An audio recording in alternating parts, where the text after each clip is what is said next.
The tool that I use every day, so most consistently in my life, in my metaphysical toolkit to create change and manage my thoughts and my energy and explore and connect and all the things is might surprise some of you because I love tarot. I love working with the moon. I love crystals and herbs and nature. I love astrology so much. I think it's such a fascinating topic and just teaches us so much about ourselves and communication and people, the people we love and spend time with. But my favorite tool is actually, well, I don't know if it's my favorite, but the one I use the most is working with the 7 chakras. And that's what we're going to talk about today. If the word witch makes you feel full of power and excitement, if you love personal development but loathe boring love and light conversation, if a sexy combo of witchery and inner work piques your interest, you're in the right place. Welcome home, Magic Maker, and welcome to Expedition to Soul, the podcast brought to you by the Sisters Enchanted. Welcome back to another episode of the podcast, and I'm really excited to talk to you about the chakras today. So I'm not going to teach about all 7 because we have other resources where we do that, like our Heal Like a Witch audio class. You can hear about the 7 chakras. We teach them in depth in Holistic Witchery, like in depth. And not only do we teach them, but we give you tools to work with each one. So, I mean, it's a whole thing. So today, though, what I'm going to give you is an understanding of what the chakras are and sort of what you need to know about them as you navigate exploring this tool for yourself. So the 7 chakras, as we teach them and talk about them, is a highly westernized and approach. So highly westernized with a lot of new age metaphysical ideas layered into the way that we teach them. So the 7 core chakras, they originate from ancient Indian literature. So the Vedas specifically speak of the 7 chakras. And that information from the Vedas influenced and was also sort of expressed in different ways in the Bhagavad Gita, the Yoga Sutra. And even when we talk about when we say the word yoga in America, in our westernized cultures, we do like these poses and we're holding, right? The Yoga Sutra is all about breath and it's about breathing into your energy. And so very different than how we look at all of these topics here in the West. But the 7 chakras, they are the energetic system running through your body. Now, this is not scientific. If you ever get an aura photo done or, some kind of like energy reading, there's different things happening that are allowing for that to happen. And I love exploring those tools because they're always great places to start when thinking about your energy and where you are right now and where you're shrinking, where you're expanding. But the 7 chakras, they aren't literal bodies. The 7 core chakras, they start at your pelvis, really, the lowest point of your pelvis, and move upward through the top of your head.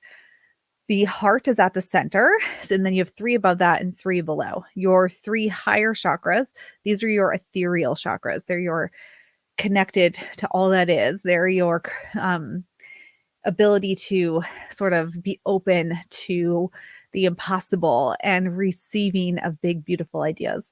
Your 3 lower energy centers are greatly impacted and greatly impact your day-to-day life. So how you see the world, how you see your place in the world, and what you think to be true about yourself and what's possible for you on this earthly plane. So we've got the higher, the lower, the ethereal, the earthly, and then your heart's right in the middle of it all. So why do I use this tool every day? Why is it my most used tool? Because when we look at these associations to the 7 chakras, so each has a different association, a different meaning, the energy that it holds, we can go through the 7 chakras and explore the stories we're telling ourselves in those chakras. And those stories They are telling us something about ourselves or what we think we can or can't do, what's possible for us at any point in time. And when we can start to see where our energy is a shrinking energy or it's not helpful, it's constricted, that's where we can make change using all of our tools to expand our energy, have a new way of thinking, rewrite the story that we're telling ourselves. So, for example, this is how I might use this in my life. If I came upon what's like an actual example that happened recently. Uh okay. I'm gonna give this is a TSE secret. I don't know why this is it's not a secret, but this is something that happened with us. I don't know why I'm sharing this with the masses, but this is most relevant, so I'll just share it with you. We had a customer who purchased one of our courses, and then I don't know exactly what happened in that person's mind, but emailed us saying that we were like we're liars, and we said that there was a community group and that the community doesn't exist. So basically, just this like completely off the rails email about how we don't actually exist. I was like, that's untrue. Here I am on the internet talking to you. That's false. So it was kind of a thing, as you can imagine. Anyway, just think about something in your life. If somebody is like really saying you're a bad person, you lied, you failed, you suck so bad, and you're like, what is happening? And you start to question yourself, like, what did I do wrong? Right? I think that's natural. We do that. And this is where you can use your energy centers because you can start to ask questions. So in your root energy, I could ask myself this question: what is making me feel like I need to make this person happy? That's your root is safety. It's your childhood stories. So I might ask myself, like, what part of me feels like the scared child right now? And then with the sacral energy, this is your passion, your creativity. This is where we hold guilt.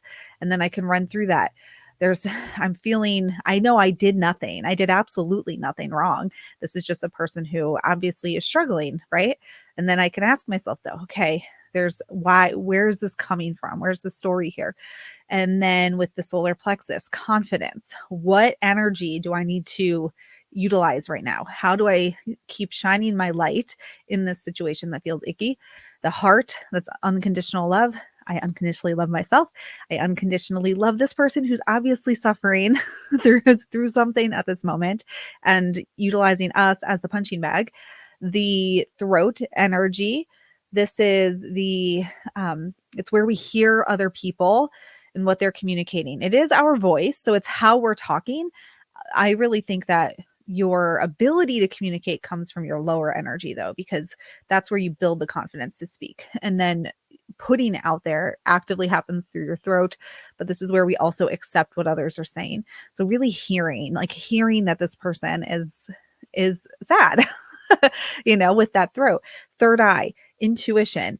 That's where your fear can also really come out, because it's like your subconscious thoughts. So being aware of what's my subconscious doing right now versus what's my ego saying, and how can I hear my actual higher wisdom through my third eye. And then the crown, this is that support connected to all that is, remembering that all of life is a blip in the matrix, and all of this has infinite possible outcomes right now. And how can I tap into the outcome that's going to be the most effective and compassionate for everybody involved? So when you learn the chakras, we can start to integrate the way that we want to be in our lives, the essence we want to hold. We can start to integrate the actions we want to take, the way we want to feel, the goals we set for ourselves into our energy by utilizing the chakra system as this basis for really like imprinting new ways of thinking, new ways of feeling, and replacing old stories, old energies with new ones that are just expansive and like vibrating at this beautiful level of just creation and possibility and us. It's just so good. And we can do this when we know the 7 chakras, and we know how to where to identify the stories that might be living in the 7 chakras. They do work as a system. So one of the sort of, I don't know, it's not what was the word I'm looking for. Ways that I see them talked about sometimes is working on like how to unblock one specific chakra, which I don't think in and of itself is, I mean, it's certainly not harmful, and it's definitely still an effective practice. Like we teach in Holistic Witchery all the elements that align with each chakra, but they work as a system. So I find it always helpful when you're thinking about, like, okay, well, I'm lacking confidence. Rather than just looking at the solar plexus, which is that confidence area, look at the heart and the sacral also. So the two surrounding it, because the energies, they're flowing through you always like a system. So the energies that your solar plexus is putting out, that it's pumping into that passion and your heart, and then your heart and that passion are also moving into that solar plexus. So in that way, when we're looking at confidence and we say, okay, that's my solar plexus, well, what also do I need to know about unconditional love and worthiness so I can be confident?